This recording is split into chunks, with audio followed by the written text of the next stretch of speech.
Hey guys, for today's video I am going to be showing you how to use oxygen bleach to wash your clothes, dirty clothes with stains. Usually it's best to use oxygen bleach on. Now the first thing that you're going to check is the label on the clothes. You're looking for a symbol that looks like this. That means you can use oxygen bleach on them. If they have a normal bleach symbol as well. Now there are two ways that we can use oxygen bleach. The first way is to put it in a basin with a little bit of oxygen bleach on. Done video on that in the past. If you have really heavy stains, that is the most effective way to remove the stains. But for today's video, we're going to focus on how to use it on a washing machine. This will work for both a top loader and a front loader. So once I've checked the label, made sure that the garment can handle bleach. Also check the temperature. Toss it into the washing machine after that. And next up, we are going to be looking at the actual oxygen bleacher. So if you look at the back side here, you can usually see how much you're supposed to use.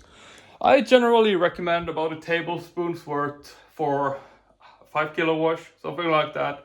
If you have really stained clothes, maybe you can go up to 2 tablespoons. Today I'm just going to use half a tablespoon because this is literally 2 rags in here. So how you're going to load it is that you put it in the regular wash compartment. You can also put it in pre-wash if you want to use that. I usually just do it in the regular wash compartment though. I think that's totally fine. So let me just load up here. All right, so my oxygen bleach. So I'm just putting it directly in here. As you can see, I'm not using much. This is strong stuff. You don't really need much to remove stains. It's very good stuff, this. So here comes an alternate step. You can decide if you want to add regular detergent or not. I generally tend to not add it because I don't see it as necessary, but if you are going to add it, this will be the time. Again, this is a very small wash, so I'm just going to use a little bit of powdered detergent here.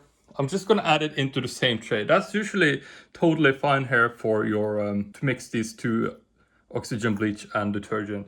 Now, if you have liquid detergent, I would say that you should put it in the pre-wash tray if possible. They may mix together a little bit and create sort of a paste. Usually it's fine, but if you do this a lot, then probably it will start to gunk up your washing machine over time. But just for a single use, it's totally fine. So once we've done this, we're simply going to close up the tray here, closing up the washing machine as well, and we are ready to turn it on. If you have something like a stain removal program, that is excellent to use here. Sadly, I don't have one on this washing machine. So what I'm going to do instead is that I'm going to do a regular cotton load, but I'm going to do change the temperature down to let's say 40, but I don't think it's necessarily bad to stay above 40. You can probably do 60 on rags like this. You will need to check the labels on your individual garments to see how you want to do this pretty much. Now, if you're not using washing powder, you may want to add extra rinse cycle because it can become, I don't know how to explain it. It's kind of like a little layer. You can feel it on the garments when you use this oxygen bleach. If you use detergent along with it, you don't really need to add an extra rinse at all. So another alternative is vinegar, but that's a little outside of the scope of this video. And we are ready to press start. Now, like I said, alternatively, you can also do this in the basin. I've done a lot of videos on that in the past as well. I can link it here now. Also did an article about this. That's probably where you're watching this video. So I hope you enjoyed this video and I'll see you next time.